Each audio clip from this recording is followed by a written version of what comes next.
Good day, learners! How are you today? I hope you are doing fine, you are safe, and staying dry at home.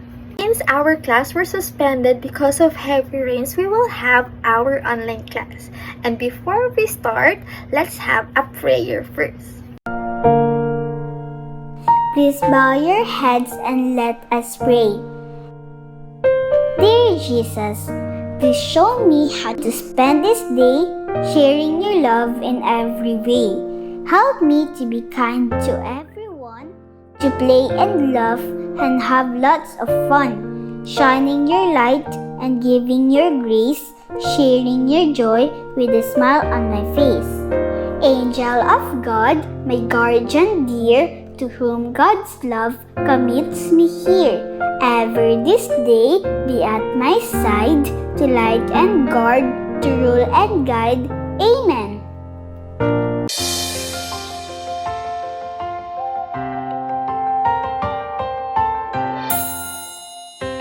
Hello, hello. Can you clap your hands? Hello, hello. Can you clap your hands? Can you stretch up high? Can you touch your toes?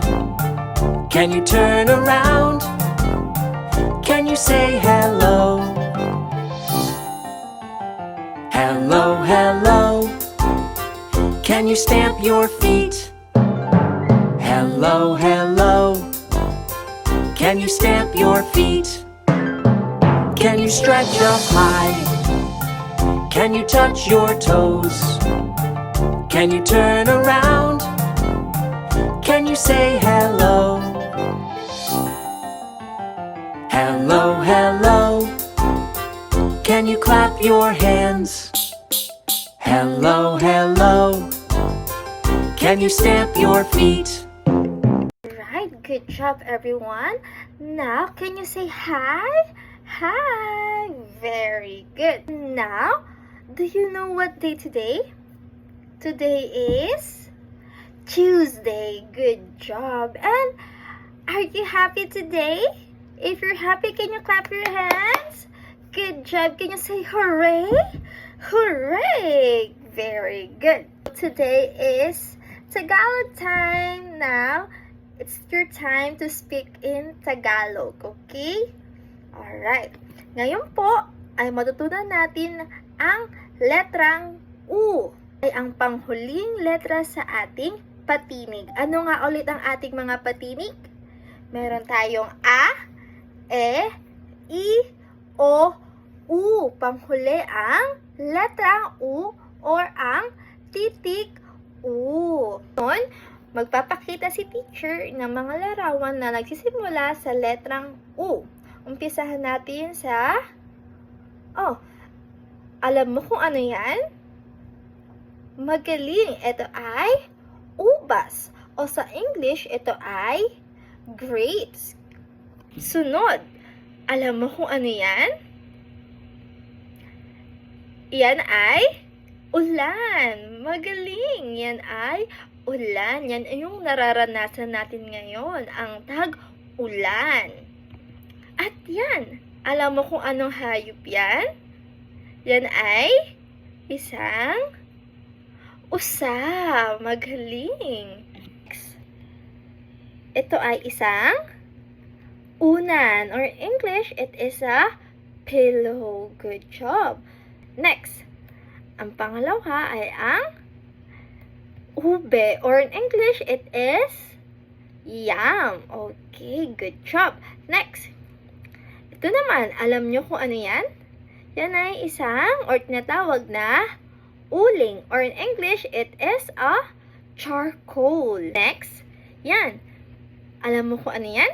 Yan ay ang ating ulo. Nasaan ang ulo nyo? Pakihawakan ng ulo. Ayan. Yan ang ating ulo. Or in English, it is our head. Okay? Next. Yan. Alam mo kung anong hayop yan?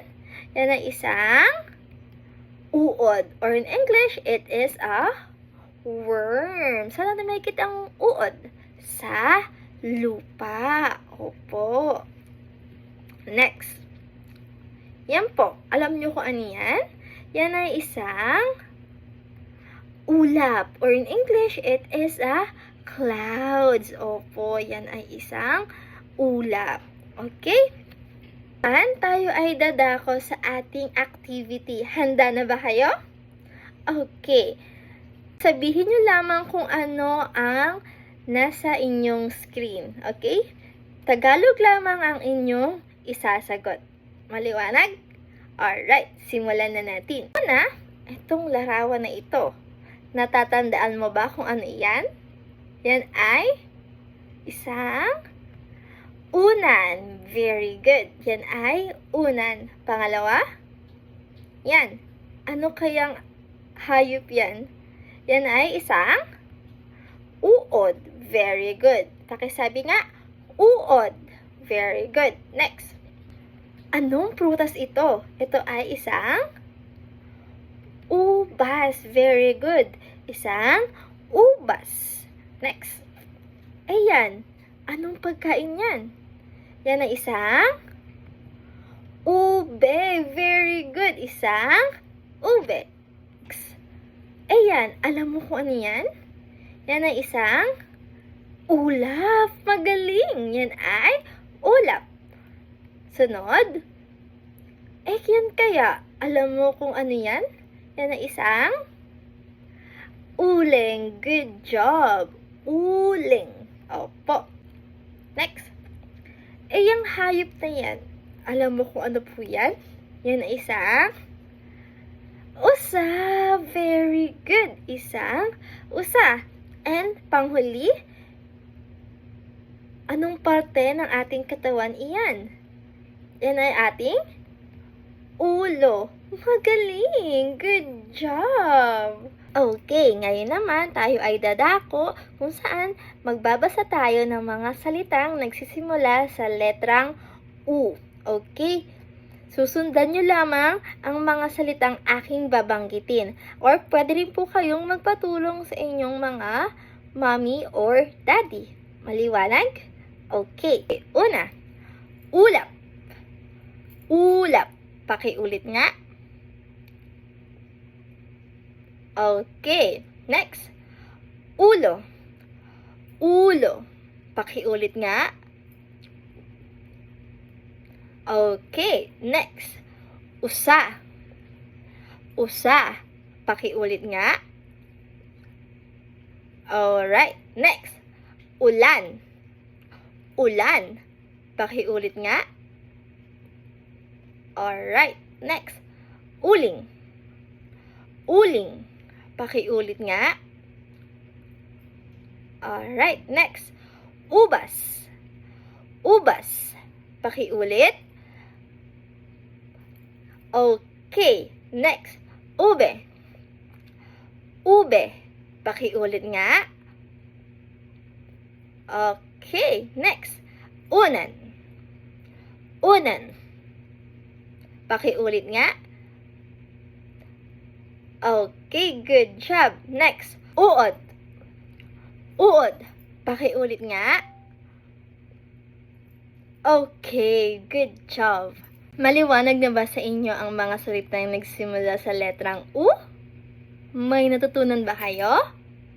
Alright, magaling. Ngayon naman tayo ay dadako sa pangalawang subject natin at ito ay language. Okay? Are you ready? Okay. And for our next topic, let's have the family members. Okay. Family can have a father, mother, brother, sister, baby, grandfather, and grandmother. Every family is special and different. Some families may have a brother or a sister, while the others may not. But that is perfectly okay. Let's learn about the different roles of each family members. Okay? Are you ready? Alright. So the first one is the father. Okay? We can call it daddy, dad, papa, or tatay. So the father is the one who works hard to provide for the family and also helps to keep everyone safe. Okay? And sometimes also our mommy can work for us. Okay po? Next. The next one is the mother. Okay? The mother. Or we can call it mommy, mom, mama, or even nanay. So the role of the mother is to take care of the family and also helps at home and gives love and support. So the next one is the brother. Or if you have an older brother, we can call it kuya. And what is the role of the brother? So the brother can be a playmate, a helper, and a good friend. A helper for your daddy if they need to fix some things in your house. Yes. Next, we have the sister. And if you have older sister, you can call it ate. Opo, in Tagalog, it is ate. And what is the role of the sister? She can be caring, helpful, and loving companion. She can help to your mommy in cooking food for you or cleaning the house. Yes. So that is the role of the sister. And next we have the baby. Yes. Are you the baby in the family? Okay.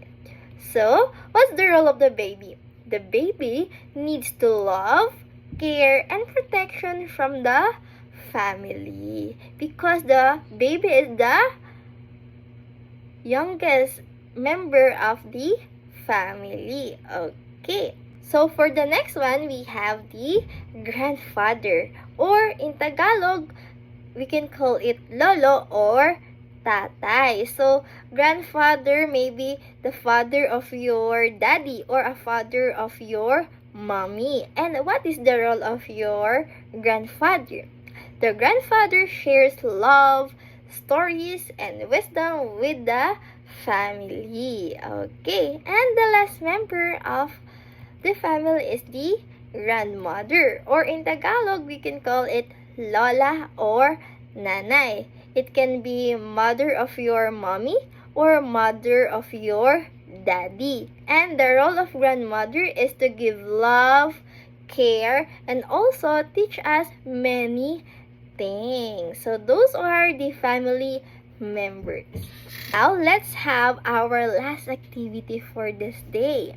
Okay, I will ask you a question and then you will choose your answer to the choices. Okay? For the first question, who is the youngest in the family?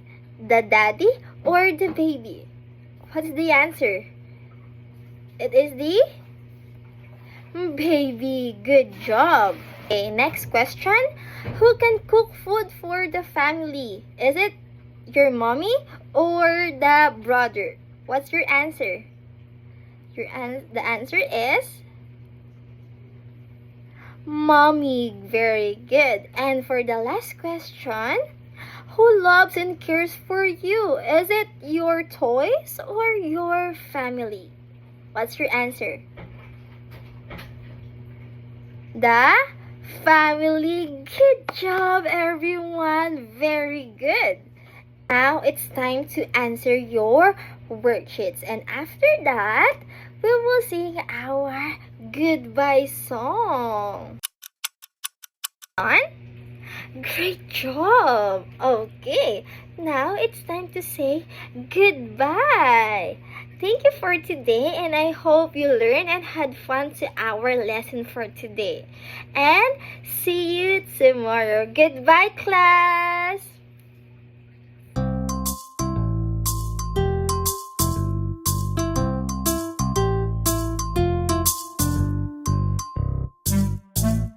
Bye bye, goodbye. Bye bye, bye bye, goodbye. I can clap my hands, I can stamp my feet,